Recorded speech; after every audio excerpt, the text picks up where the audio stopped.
Siliguri corridor বাংলাদেশের জনগণের কাছে চিকেন স্নেক নামেই পরিচিত। কৌশলগত দিক থেকে শিলিগুড়ি করিডোর কিংবা চিকেন স্নেকের গুরুত্ব ভারতের কাছে অসীম, কারণ 20 থেকে 22 কিলোমিটার প্রশস্ত এই পথটি ভারতের উত্তর পূর্বাঞ্চলীয় 7টি প্রদেশকে দেশটির মূল ভূখণ্ডের সঙ্গে যুক্ত রেখেছে। এছাড়া এই পথে ভারতের সঙ্গে নেপাল, ভুটান ও বাংলাদেশের সীমান্ত জড়িয়ে রয়েছে। ফলে চিকেন স্নেক নিয়ে বরাবরই উদ্বিগ্ন থাকে ভারত। সাম্প্রতিক সময়ে বাংলাদেশের সঙ্গে কূটনৈতিক সম্পর্কের অবনতির জেরে এরই মধ্যে সীমান্তবর্তী অঞ্চলে ভারতের সামরিক উপস্থিতি বৃদ্ধি পেয়েছে। পশ্চিমবঙ্গের চোপড়া, বিহারের কিষানগঞ্জ এবং আসামের ধুবড়ী জেলার লাচি বরফকান এলাকার নতুন সেনা স্থাপনা গড়ে তোলা হয়েছে। এবার চিকেন স্নেকের নিরাপত্তা বাড়াতে নতুন উদ্যোগ নিয়েছে ভারত। দ্বিতীয় বিশ্বযুদ্ধের সময়ে ভারতের উত্তর পূর্বাঞ্চলীয় রাজ্যগুলোতে তৎকালীন ব্রিটিশ সরকারের তৈরি বিমান ঘাঁটিগুলো ফের সক্রিয় করছে দেশটির সরকার। আপাতত 5টি বিমান ঘাঁটি সক্রিয় করার সিদ্ধান্ত নেওয়া হয়েছে।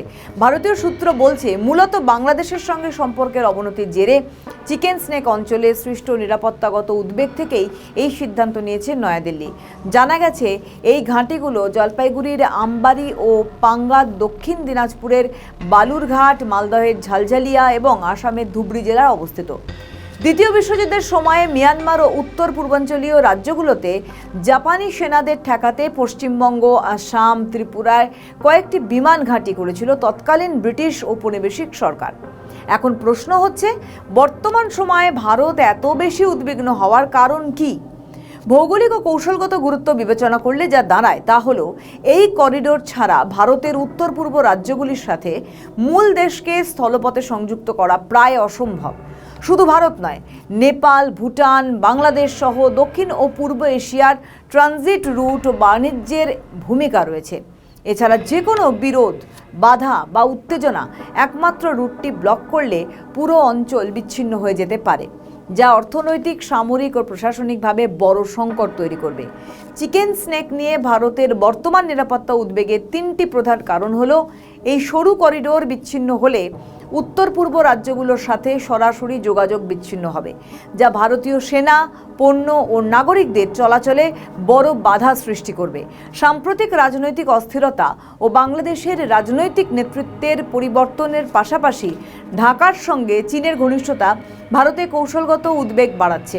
বিশেষ করে বাংলাদেশের লালমনিরহাট বেজের পুনর্গঠন ও চীনা অংশগ্রহণ এমন এক ভূমিকায় পেতে পারে যা ভারতীয় নিরাপত্তার দৃষ্টিতে বিপজ্জনক বলে দেখা হয়। 2025 সালের 5ই আগস্টের পর বাংলাদেশের রাজনৈতিক পরিস্থিতি ভারতকে নতুন করে চিন্তায় ফেলেছে। ফলে সীমান্তে অনুপ্রবেশ এবং অনিয়ন্ত্রিত গতিবিধির আশঙ্কায় অতিরিক্ত নিরাপত্তা ব্যবস্থা নিয়েছে নয়াদিল্লি।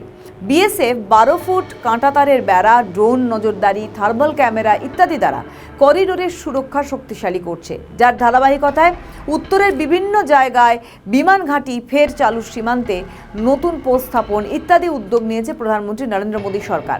ভারতের চিকেন স্নেকের নিরাপত্তা নিয়ে উদ্বিগ্ন হওয়া শুধু একটি সীমান্ত সমস্যা নয়, এটি স্থানীয় স্থিতিশীলতা, সামরিক চ্যালেঞ্জ, ভূ রাজনৈতিক প্রতিদ্বন্দ্বিতা ও ভৌগোলিক দুর্বলতার সমন্বিত বিষয়, যেই কারণে নকশা ভিত্তি ও সম্পর্কের উপর ভিত্তি করে এটি ভারতের নিরাপত্তা কৌশলে প্রায় সর্বোচ্চ অগ্রাধিকার পেয়ে থাকে।